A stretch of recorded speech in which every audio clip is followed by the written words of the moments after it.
PlayStation.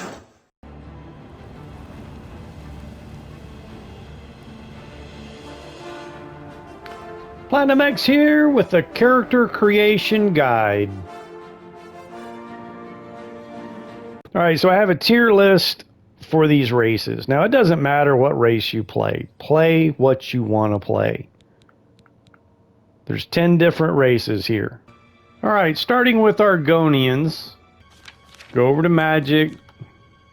Go to All. Every character starts with these 3 spells. Doesn't matter what skills or what class or anything.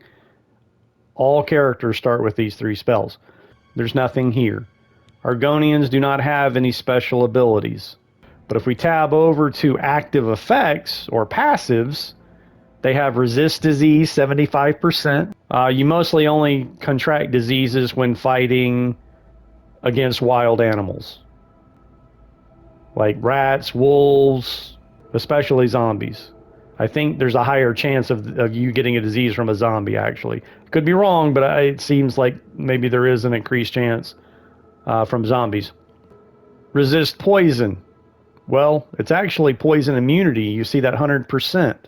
You don't come across poison too often, but there are poison chambers in some of the Ayleid runes. So resist disease, resist poison is nice to have, but it's really nothing major. Diseases are easy to cure. It's just they're just annoying, really. You can just visit an altar, pray at an altar, boom, all disease is gone. Drink a potion, cure disease. I believe there's even a spell for cure disease in this game. So diseases are easy to get rid of. Like I said, they're just annoying. So it's nice to have a high resistance to disease. That way you're getting infected less often. And then immunity to poison again is just nice to have. But again, it's nothing major. Water breathing. Well, again, that's nice to have. Without having to cast a spell, drink a potion, or have an enchanted item to breathe underwater, you can just, at all times, breathe underwater. That's nice to have, but again, it's really nothing major. But here's the thing. It's nothing that's once a day. These are always active at all times. It is major because we're talking about multiple things here. Disease, poison, and water breathing. This is actually a big deal. Like this makes Argonians, to me, A tier. Okay, now we have Breton. And as you can see here, Bretons have dragon skin. It is immune to silence and can only be used once per day. And it provides a shield on self 50% for 60 seconds. That definitely comes in handy, but I'm not a big fan of these once per day abilities because I very rarely ever use them. Now going over to active effects, or what I call passives, because they're always active. So Fortify Magicka, Breton Enhanced Magicka 50 points. Getting an extra 50 points to your maximum Magicka is major. So that's awesome that they get that. And then when you look at this resist magic, Breton magic resistance 50%. And again, it's passive. It's active at all times. That's huge. So we've got 2 major active effects. That's active at all times. And the dragon skin is just really the cherry on the cake. So this puts Bretons in S tier. Dark Elves. Now, a lot of people favor Dark Elves. But this is not about personal preferences. This is about what they bring to the table. Ancestor Guardian can only be used once a day. Summon Ancestor Guardian, 60 seconds. It's basically a summon ghost spell. Though it can be useful, but again, I don't really give a whole lot of credit to once per day abilities. However, on harder difficulties, summoned creatures seem to get the difficulty buff as well, as far as doing more damage. So having said that, in an expert and even master difficulty, this Ancestor Guardian could be major. But again, it's only a once per day ability. Now, going over to active effects. Resist fire. Dark Elf fire resistance, 75%. That is huge. That is a major passive. You got to make sure and remember that when you're actually up against Dark Elves and not use fire against them, because it doesn't really do a whole lot against them. I'm going to put Dark Elves in A tier. High Elves. High Elves do not have a special ability. Let's go ahead over to active effects and look at that list of actives. Fortify Magicka. High Elf Enhanced Magicka, 100 points. It's twice as much as the Bretons. So that's a huge bonus to Magicka. Resist Disease, 75%. Again, nice to have, but nothing really major. Comes at a cost. Weakness to Fire, 25%. Weakness to Frost, 25%. Weakness to Shock, 25%. This weakness right here is the reason I've never played a High Elf in Oblivion. Okay, having said that, that's really my loss, because this is not that big of a deal. This can easily be offset by potions and enchanted items. It's not a reason to never play this race, because from what I hear, this is like the most powerful race, because they can cast the most powerful spells and create the most powerful spells because of how high their maximum magic can get. So High Elves are going in S tier. Imperial. Alright, we can see here 2 special abilities for Imperials. Star of the West can only be used once a day. Absorbs fatigue on touch, 100 points. And I've used Star of the West a few times in the arena. And what it did was not only did it absorb that 100 points of fatigue, but it knocked them down. So it took them a couple of seconds to stand back up, and I was able to just wail on them while they're getting back up. So Star of the West is very useful, but again, it's only a once per day ability. Voice of the Emperor, another can only be used once a day. Charm on target, 30 points. So this is something you would use on NPCs. A merchant or somebody who in dialogue says, oh, well, I don't trust you enough for that. So what this would do is then raise your disposition a little bit with that NPC. So you could get better prices from merchants and raise the disposition for those enough to trust you to reveal whatever information you're looking for. Problem is, this is overkill for an Imperial. Imperials are a high personality race, and they get a big bonus to speechcraft and mercantile, and the fact that they have 0 active effects. I'm actually going to put Imperials in D tier. I've got a level 32 Imperial. That was the first character I created with this remastered version. So even though I put Imperials in D tier, I've had a great playthrough. So this goes back to what I said at first. It doesn't matter what race you play. Play what you want to play. This tier list, again, is based on what they bring to the table. And Imperials, really, like, that's all they got. Star of the West, a once-a-day ability. You know, again, they're going in D tier. Khajiit. Alright, we can see 2 abilities here. Eye of Fear, which is immune to silence, can only be used once per day. Demoralizes target, level 25. So that's pretty high level. This is a high level fear spell right here. Eye of Night, immune to silence.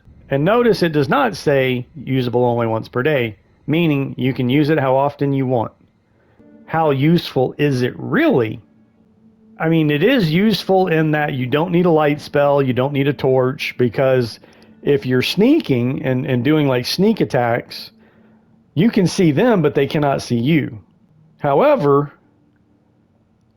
I really don't think that darkness is an issue in this game, or it really comes down to brightness settings on your TV.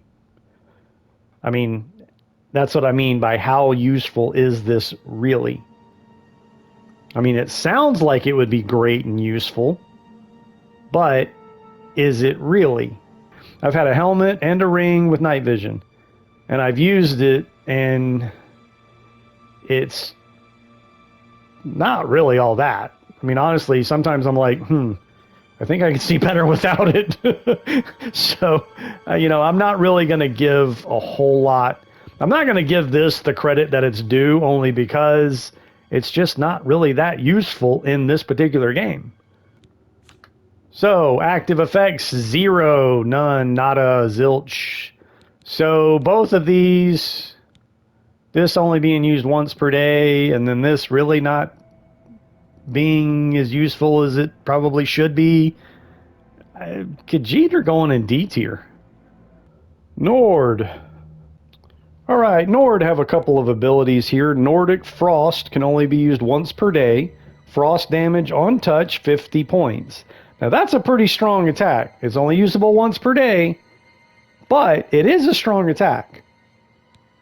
Woad, another can only be used once per day. Shield, 30%, 60 seconds. And I know 30% doesn't sound high, but I mean, as far as the shield spell is concerned, it actually is. And they do at least have an active effect. Resist Frost, 50%. Now it says Nord Frost immunity. 50% is not immunity, it's resistance. So I don't know if that's just a typo, or if there's actually an in-game, I guess, glitch, so to speak. Are they immune to cold? Or are they only resistance 50%? My guess is the 50%, because that's probably what's intended. I think it's just a typo there saying immunity. There are things that do use cold on you. And lightning, and fire. I've heard people talk about, not a lot uses lightning. But that's actually not true. There's actually quite a bit that uses lightning. The Daedra spiders, early levels, the imps, the little flying imps, they shoot all three types. It's random. When you encounter them, it's random what element they're going to be using. It could be fire, it could be cold, it could be lightning. Enchanted weapons, enough that basically all three, frost, shock, and fire, is useful. Any resistance to any of those is useful. So this idea that it's mostly fire isn't actually true. It's just really random. So when you go through an Oblivion gate, yeah, you're mostly going to encounter fire, but again, the Daedra spiders shoot lightning at you. Now, not many of the Daedra use frost, but a lot of the spellcasters, I've had the Zivkin shoot frost at me. The humanoid-looking Daedra. So again, it's kind of random what element enemies are going to use against you. It could be any of them. So this frost resistance, being an active, just passive, always active effect, makes Nords, I'm going to put them in the B tier. Orcs. Alright, orcs have Berserk. Only usable once per day. Fortify Health, 20 points, 60 seconds. Fortify Fatigue, 200 points, 60 seconds. Drain Agility, 100 points, 60 seconds. Fortify Strength, 50 points, 60 seconds. Now this ability is clearly for melee fighting, because it's draining the ability. It's draining agility. You don't want to use daggers, short swords, or bows when you activate Berserk. You want to be going in probably with a two-handed weapon, just flailing like crazy, because 200 points of fatigue is a pretty massive bonus, like just power attack city. But it can only be used once a day. Passives, resist magic, 25%. I mean, that's actually really good base magic resistance. I think having said that, I'm going to put orcs in B tier. Redguard. Alright, Redguards get Adrenaline Rush. Can only be used once a day. Fortify agility, 50 points, 60 seconds. Fortify strength, 50 points, 60 seconds. Fortify speed, 50 points, 60 seconds. Fortify endurance, 50 points, 60 seconds. Fortify health, 25 points, 60 seconds. That is a major buff. 50 points on 4 attributes: agility, strength, speed, and endurance. I mean, that makes this dude a powerhouse for 60 seconds. This has got to be the top of the once a day abilities. Even though I don't give once a day abilities a whole lot of points, this gets bonus points because it's at the top of the list. For 60 seconds, that makes this dude a powerhouse. Active effects: resist disease 75%, resist poison 75%. So once again, these are nice to have. So the fact that Redguards have both disease and poison at that high 75%, that's always active at all times, and the fact that their once a day ability, Adrenaline Rush, is at the top of the list of once a day abilities, I'm putting Redguards in A tier right next to Argonians. Wood Elf. Alright, Wood Elves get Beast Tongue. Can only be used once a day. Command creature on target, level 5. Because of that low level, early on it could be useful. But if you're on like an adept difficulty, I really don't see the point in using it. Regardless of what difficulty you're on, this ability, because of its low level effect, will be obsolete very quickly, which makes it just spellbook garbage. Clutter. Spellbook clutter. So again, like this gets 0. This actually gets like negative points just because it's an annoyance that it's even in the spellbook. Like if it was a higher level, it would be great. But it's garbage. And they do get resist disease 75%. But that's it by itself. It's not enough. Wood Elves go in D tier. There's really not much to say about them. Alright, next let's talk about Birthsign. Now I'm just going to go over each of the Birthsigns and talk about pros and cons for each one of them. Starting with the Warrior. Fortify endurance 10 points, fortify strength 10 points. For a combat class who's focusing on melee combat, strength and endurance are going to be your primary stats. Strength determining the damage that you do with your weapons, and endurance determining the maximum health that you have. You know, choose a Nord for your race that starts with a 50 strength, 50 endurance. Choose the Warrior Birthsign, giving it another 10. And in your class, once we get into the whole class, the whole favored attributes adds another 5. So you could literally be starting at level 1 with a 65 strength and a 65 endurance. But then if we look at a race like the Bretons, that's their 2 lowest attributes, is strength and endurance at 30. Choosing the Warrior Birthsign could then offset the weakness to where their strength would be 40 and their endurance 40. So these Birthsigns could be used not to push them to the max, but to offset the weakness, to balance them out. Now the whole con side of increasing your attributes through Birthsigns creates a lower level cap, which I haven't actually got to yet. I think I did in the original version of Oblivion, where when I got to a point where I could no longer distribute attribute points, because every time you level up, you're going to be distributing your 12 virtues into attributes. So if you get to a point where you cannot distribute those points, you're going to hit a level cap. Unless this remastered version has bypassed that whole preventing you from leveling up, or when you can no longer distribute points to your attributes, because they all cap at 100. So by selecting a Birthsign that adds to your attributes is then lowering your level cap. Alright, Mage. Increase Magicka by 50 points. Well, that's always a bonus. Like, there's only pro there is no con. That's a great Birthsign. Thief. Thief is like one of the best birth signs because it's the only one that gives as much as 30 attribute points. 10 agility, 10 luck, 10 speed. But then that even makes the con, if you consider lowering level cap a con, that even lowers their level cap even more. So Steed gives 20 points to speed. Apprentice, Fortify Magicka, increase Magicka by 100 points. Now that's a major bonus. But it has weakness to magic, increases susceptibility to magic by 100%. So that is definitely a con.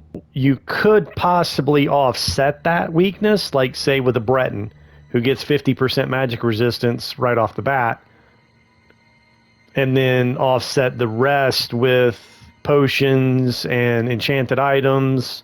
It's possible to negate that weakness. Apprentice is probably a very good birth sign for experienced players who know how to offset that susceptibility to magic 100%.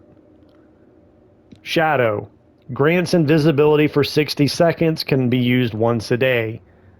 Now, this to me is why would I pick this? You can get potions for invisibility. You can get a spell for invisibility. Like, why would you sacrifice your birth sign on a once per day invisibility ability when you could do that so easily in other ways? And the shadow is honestly a wasted birth sign. The ritual. Blessed word forces the undead to flee in horror for 30 seconds. Can be used multiple times per day at a cost of 40 magicka per cast. Now this is basically just giving you a turn undead spell. You can get that through the conjuration skill. As you level conjuration up, you'll be able to get more powerful versions of turn undead. But there's more to it here. We've got Mara's gift. Restores 200 points of health. Can be used once a day. Well, honestly, another wasted birth sign. The Atronach. Fortify Magicka. Increases Magicka by 150%. That is massive. However, if we jump down to where it says stunted Magicka, Magicka regeneration is halted. Those born under the birth sign of Atronach do not regenerate Magicka. I cannot imagine doing a playthrough in this game without regenerating Magicka. Unless, for shits and giggles, create a character that just does not cast spells. Well, then in that case, well, what's the point of the extra 150 Magicka then? Like, why would I choose this sign? It would be more of a role-playing thing. But when you look at the middle one, spell absorption, 50% chance of absorbing spells cast at them. Well, that's a major, like, defensive pro. So if I was playing a character that just didn't cast spells, that puts this birth sign into the pro category with no con. I mean, again, but that's a role-playing thing. I mean, it's a massive con to not have Magicka regen, because again, I just said I can't even imagine doing a playthrough without using spells. So for just the role-playing and just for the shits and giggles aspect of it, this could be something fun, but otherwise, it's a hell no type birth sign. The Tower. The Tower key opens locks of average difficulty, can only be used once per day. I'll pass. I mean, you can get a spell for that you can use however often you can cast. Then Tower Warden. Reflex 5% of all incoming damage for 120 seconds. Can be used once per day. It being a once per day and a low percentage of reflect, and then the tower key thing, it's honestly, it's just another wasted birth sign. Like, why on earth would you pick this? The Lord. Now, the Lord If I was to do a tier list, you would have the mage at the top along with the lord, because it's all pro. There is no con to it. Shield increases armor rating by 15. So you're getting an extra armor bonus, and resist magic, increase magic resistance by 15%. So the extra armor rating and the extra magic resistance, again, the Lord is at the top of the list as far as best birth signs. Lady, willpower and endurance.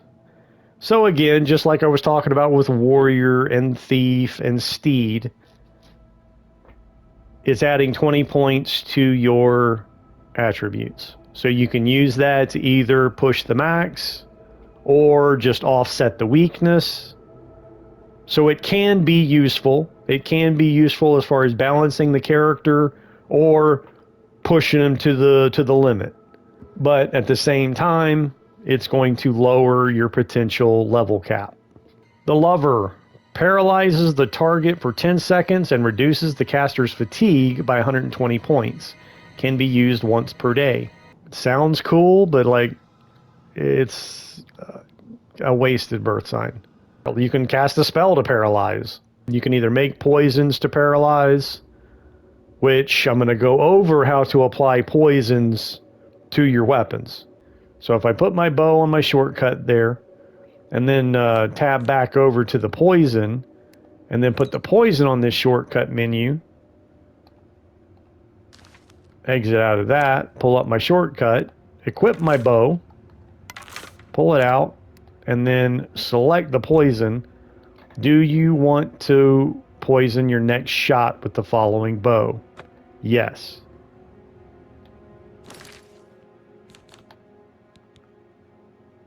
Now you can see that little green teardrop next to the 100 condition.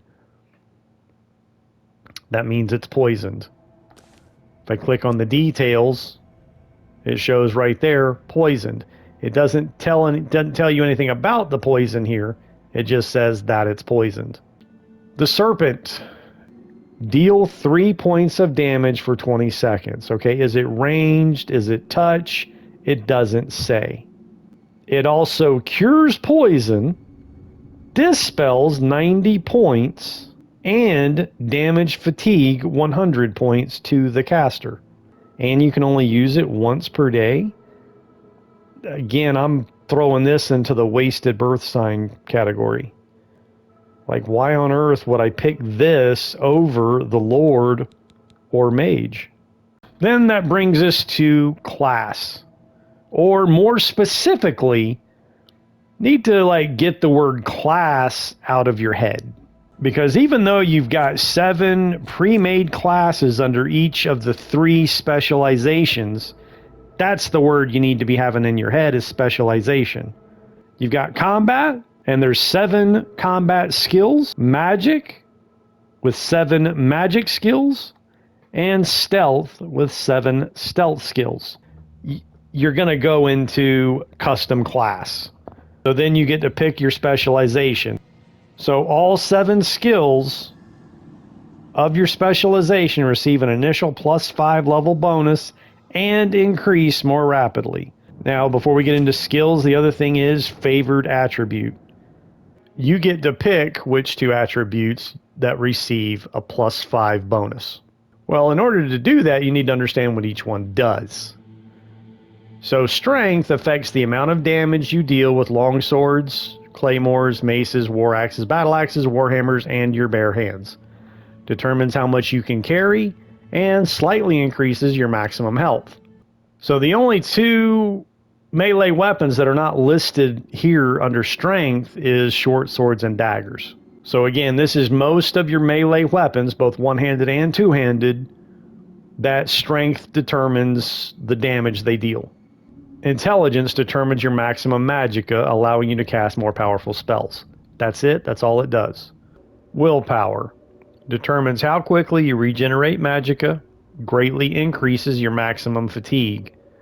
So this goes both ways. This is important for everybody. So if you cast spells, this is what determines how quickly your magicka regenerates. so you can continue casting spells, and greatly increases your maximum fatigue. You know, willpower applies to everybody, so it's a very important attribute. Agility affects the amount of damage you deal with daggers, short swords, and bows. So those are the two weapons I said did not fall under strength. So they fall under agility here to determine the damage, along with bows. Slightly increases your maximum fatigue and defines how quickly you regenerate fatigue. Speed, well, it's pretty self-explanatory, is your movement speed. Endurance greatly increases your maximum health and defines how quickly you regenerate health out of combat.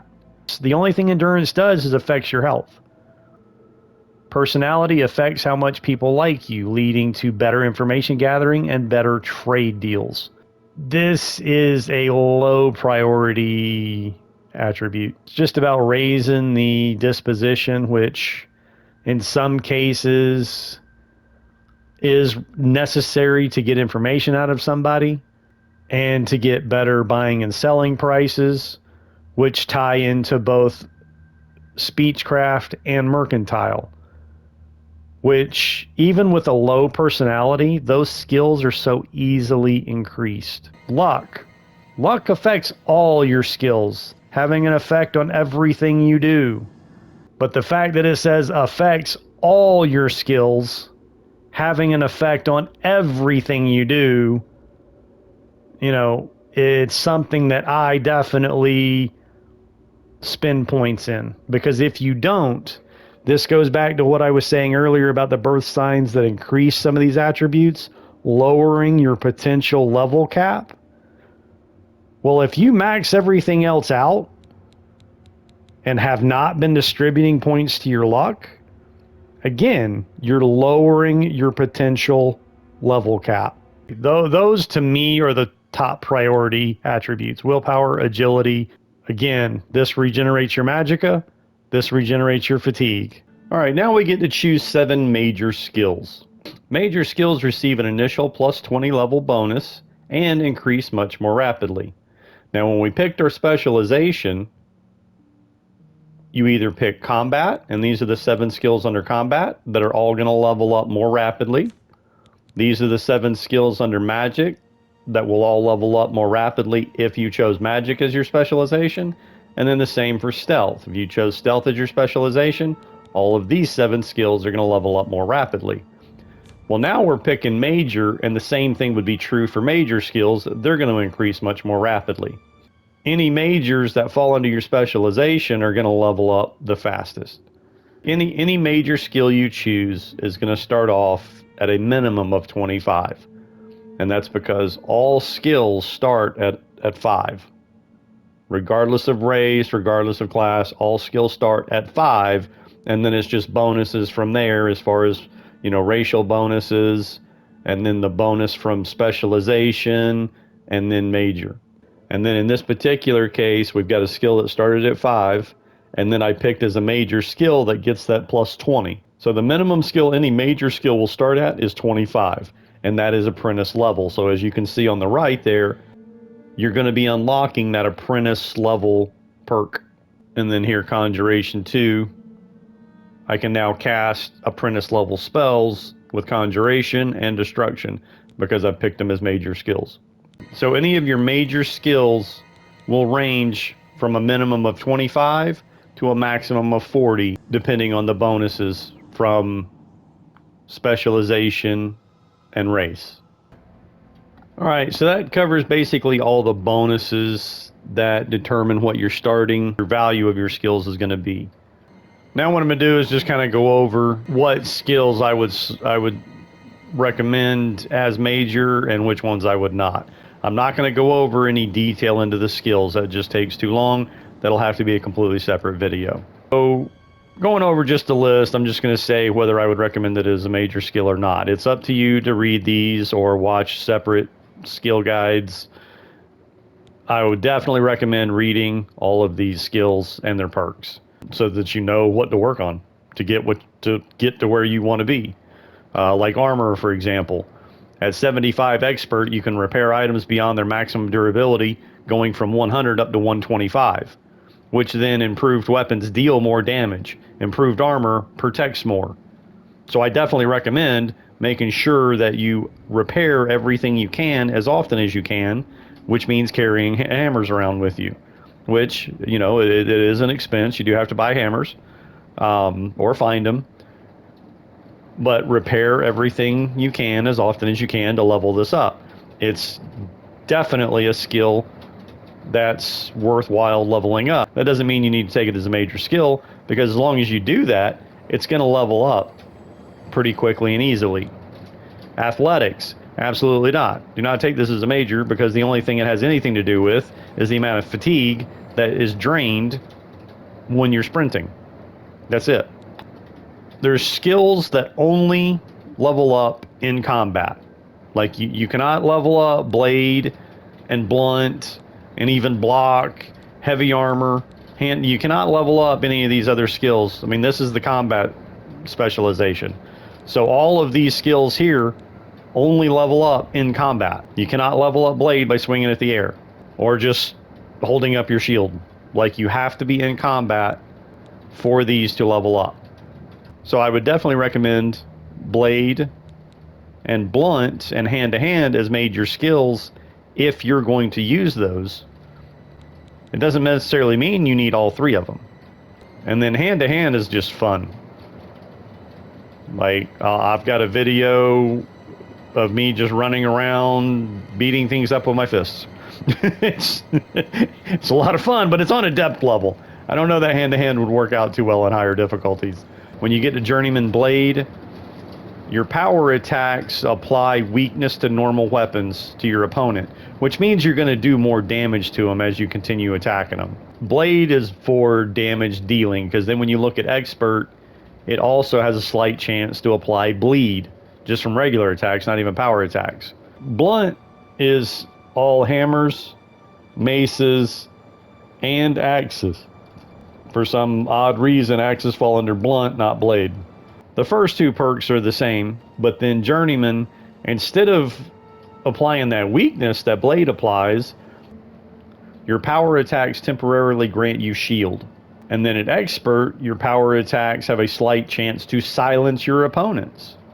Now that really blew my mind when I was in a fight and kept getting silenced, and I couldn't figure out what was silencing me, because I was looking for the enchanted weapon after the fight, saying, okay, well, where's the weapon that was silencing me? Well, was somebody casting silence on me? No. When I read this, I was like, oh, that's what was happening. They were using blunt weapons. So at Expert, regular attacks have a chance to silence your opponents. So blunt is more for a defensive, tanky attack style. So blade is for more damage dealing, blunt is for more tanky defense. And then hand-to-hand. Again, hand-to-hand is just fun. When you get to Journeyman, your power attacks have a chance to disarm your opponents. Your attacks can hit creatures immune to physical damage. So there's some creatures that you have to have an enchanted weapon or use spells to hurt. Like ghosts and, specter type undead, liches and stuff. You can't hurt them with just normal weapons. Well, if you have Journeyman hand-to-hand, you can just punch them. Now, as far as the disarm is concerned, let me just tell you, it's fun, but you got to be quick on picking that weapon up, because they'll immediately grab it and pick it back up. But if you can grab it before they do, then they'll just be punching you or running over to another dead body to pick up a different weapon. So, like I said, hand-to-hand is really fun. I've been having a lot of fun with it, but again, that was on a depth difficulty. I don't know that it's going to be as much fun on a harder difficulty. Hand-to-hand also damages not just their health, but their fatigue. So Expert just deals more fatigue damage, and then Master even more fatigue damage. So those three, blade, blunt, hand-to-hand, because they only level up in combat, I would definitely recommend taking them as major skills, but that doesn't mean you need all three. Now, as far as block and heavy armor, light armor falls into this too. I would not select them as major skills, only because they're easily leveled up. All you got to do is just let something attack you. As long as you can maintain the healing, just let them hit you to level up your armor and block. It's very easy, especially if you come across rats. Rats don't do a whole lot of damage. Now, you might not be able to do it at level 1, but rats don't really do a lot of damage. So if you find 1 or 2 rats, or I mean, even a horde of rats, as long as you can keep up with the healing, then just let them attack you so you can level these up. And block, of course, you'd have to raise your shield to, let them hit your shield to increase block. So block, heavy armor, light armor. I've got a video posted already, demonstrating that. Level light armor, heavy, block, and restoration, quick and easy. But then when you go over to magic, destruction is a skill that only levels up in combat. You cannot level your destruction by shooting fireballs at the wall. All these other magic skills, like all you got to do is cast the spell as you're running around, as you're walking down the street or running through the woods, like you can spam the heal minor wounds to level up restoration. You don't have to be hurt. You can just spam heal minor wounds to level up restoration. You can spam starlight to level up illusion. So all these other magic skills you can level up outside of combat very easily. Don't just walk down the street with a full magic bar. Cast something. Conjuration, you can still level up easily outside of combat by just spamming your summon spell, but there's some spells from other schools like Conjuration that might only be used in combat. Like under Conjuration, you've got Turn Undead. So again, I don't recommend taking any of these other magic skills as major skills, only because the spells you start with are still going to be novice level spells. Conjuration is the only one that offers an apprentice level spell by selecting it as a major, and that's why I went ahead and recommended it as a major, because you start off with a summon spell, Summon Skeleton. That's an apprentice level spell. So if you do not take Conjuration as a major skill, you'll have to level it up some other way before you can even purchase the lowest summon spell there is. So Destruction and Conjuration definitely I recommend as major skills. And Alchemy, I can see taking Alchemy as a major skill, but it's not really necessary. So with Alchemy at novice level, the first property of every Alchemy item you'll find is revealed. Well, there's so much food, whether you find it in barrels, bags, sacks, just a lot of different containers, farms, you can loot farms, it's not stealing. There's just so much food to be looted, and the first property on over 90% of that food is Restore Fatigue. So you don't need to start off with Alchemy as a major skill, because there's just so much food that you can make Restore Fatigue potions with.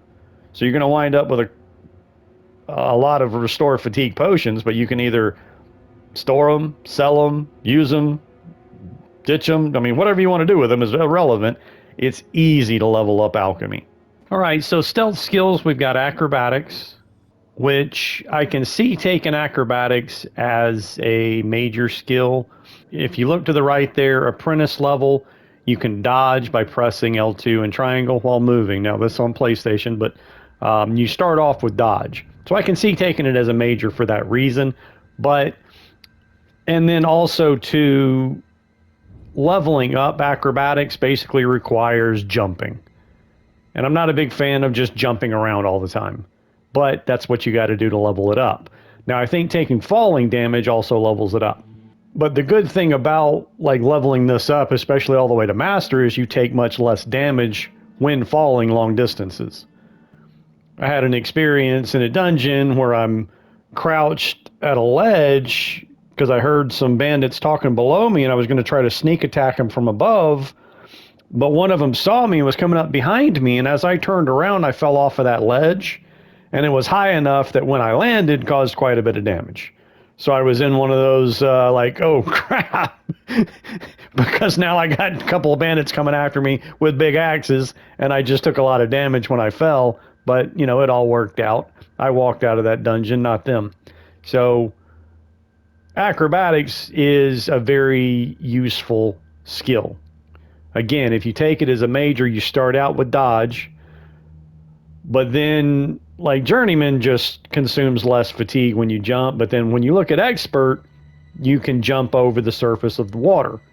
Now that's just cool. I mean, that's just interesting. That's not really anything important. It's just interesting that I can literally just jump across the surface of the water, which I've never done that. Again, I'm not a big fan of just jumping around as I'm moving. So I've never, even as many hundreds of hours, probably thousands of hours that I've spent on this game back, in the day when it first came out, I never leveled up acrobatics that high to where I was able to do that. But the whole dodge and the taking less falling damage is useful perks. So acrobatics I can see taken as a major, but you don't really have to. Again, I mean, you can level it up to 25 quite easily just to get dodge. Like, you don't have to take it as a major just to get dodge. Like, you can level it up that much easily as a minor skill. Light armor, I've already gone over, falls under armor. It's easily leveled. I don't recommend it as a major. Marksman, however, though, only levels up in combat, just like blade, blunt, hand-to-hand, and destruction. You can't level up marksman by shooting arrows into the air or at the wall. You have to be hitting your targets, meaning it only levels up in combat. So I definitely recommend taking this as a major skill. And then again, when you look at the expert and master levels, you have a chance to paralyze your targets. So that's cool. So I definitely recommend security as a major skill because you can only level it up when picking locks. Now there's plenty of locked doors around, sure, but that's a crime to pick a lock. So unless you're in a dungeon, you have the risk of being spotted by the guards and stuff, or being spotted by anybody, and then winding up with a bounty. And if you have a bounty, you can't even use shrines to cure disease, stuff like that. There's plenty of locked doors to try to level your security up with. But again, that's up to you how you decide to level security. And if you notice, the perks is all about how many tumblers fall if your lockpick breaks. And so here we have a lockpick that's very easy. It's just a single tumbler. When you hit it, just wait for it to get to the top, click the button. All right, so now we've got an average lock. So that's 3 tumblers. So this is where it takes a little more patience. Because if that tumbler goes up too fast, you're not going to get it. But you see how it slows down?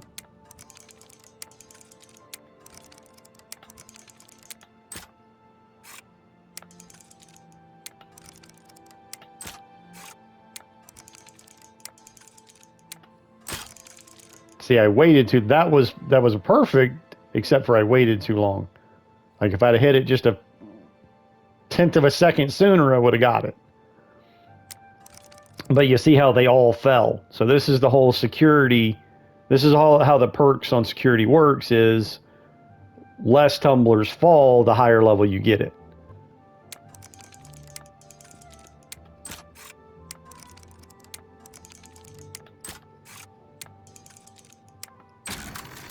All right, so here's a hard one with 4 tumblers. So again, it's just watching the speed of it, and it just requires more patience. But see, I waited too long. That would have worked had I did it sooner. See, that was just a bad one off the start because it was going too fast. So you gotta have a little patience and watch the speed of it. That would have been okay, but I kind of hesitated. I waited too long.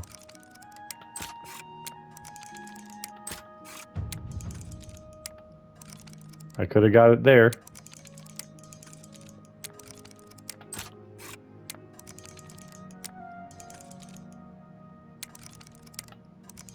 I could have got it there. Could have got it there. So I'm having several opportunities to get it. It's just trying to like get into the whole speed sync.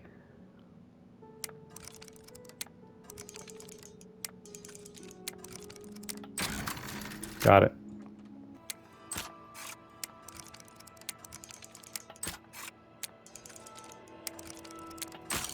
See? Harder locks require patience. And then when you're all the way down here and have to start all the way over, it's very frustrating. You can use spells to open these locks. It's just a matter of leveling up your alteration and then buying the, appropriate spell for each difficulty of lock. Sneak. Now, you can level up Sneak outside of combat. So you don't necessarily have to take it as a major, but it does give an advantage if you do take it as a major to unlock that apprentice skill right from the start, because it does increase your sneak attacks a lot more. Even novice level, your sneak attacks are doing more damage. I haven't really looked at the modifier with daggers. Like if you sneak attack with a dagger at apprentice level, I haven't actually looked at the multiplier. But if you notice on novice there, it says particularly with daggers. So daggers might do even more damage with sneak attacks. So at apprentice level, I can't really tell you the modifier, but I know with bows, at apprentice level, instead of ×2 damage, you'll be doing ×3 damage with your sneak attacks. So I can see taking sneak as a major skill to go ahead and start off dealing more damage with your sneak attacks. But then at journeyman and expert, it's just about it's just improving the efficiency of stealth, like remaining hidden. You're making less noise, and even in lighted areas, you're still like harder to detect. But then master, your sneak attacks ignore the opponent's armor. All right, so the only two skills remaining is mercantile and speechcraft, and I do not recommend either one of them as major skills, only because they're easily leveled up.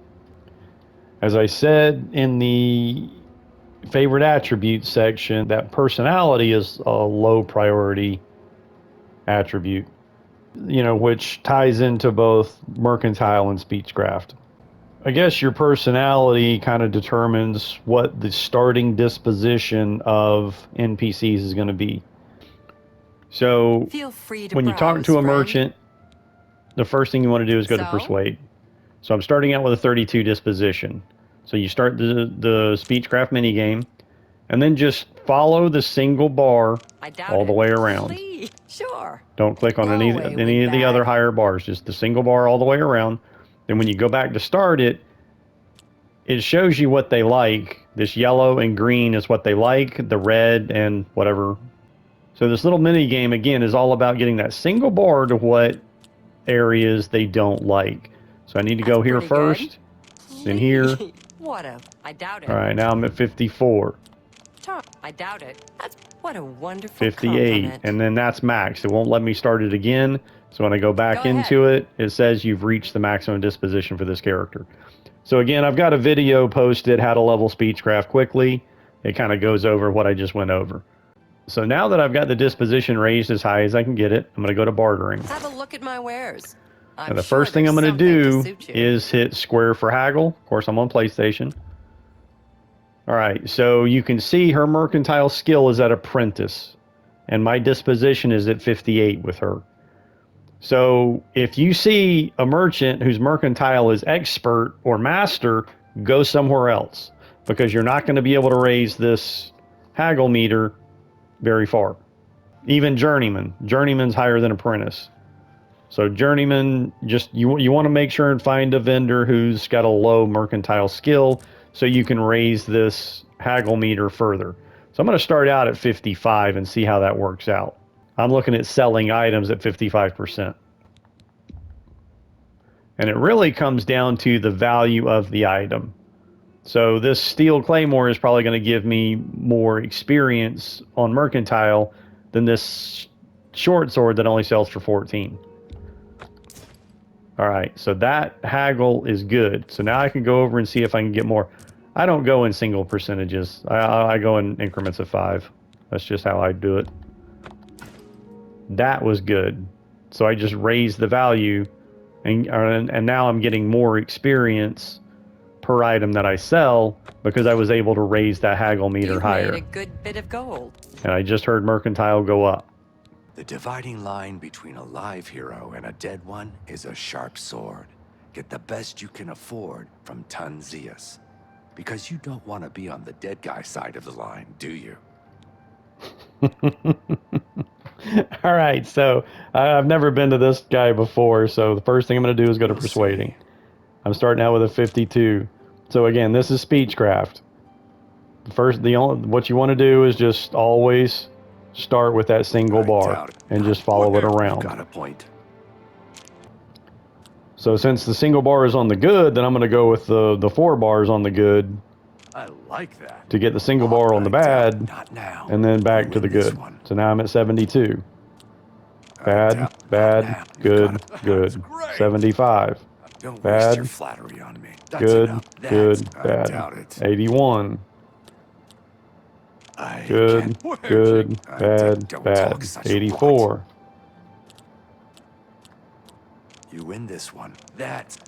What nonsense. 88, and that's as high as he'll go. Because his disposition is 88, and his mercantile skill is apprentice, I'm going to be able to raise this thing up pretty high. Now, I'm high level on this one. You won't be able to raise it this high at lower levels, but I guarantee you I'm going to be able to get at least that right there. You can see now. You see how I can sell that Greater Staff of Fireball for 1,300? Well, time out. Because my mercantile is already at 75, I can then invest another 500 into his I shop. would gladly let you invest in my shop.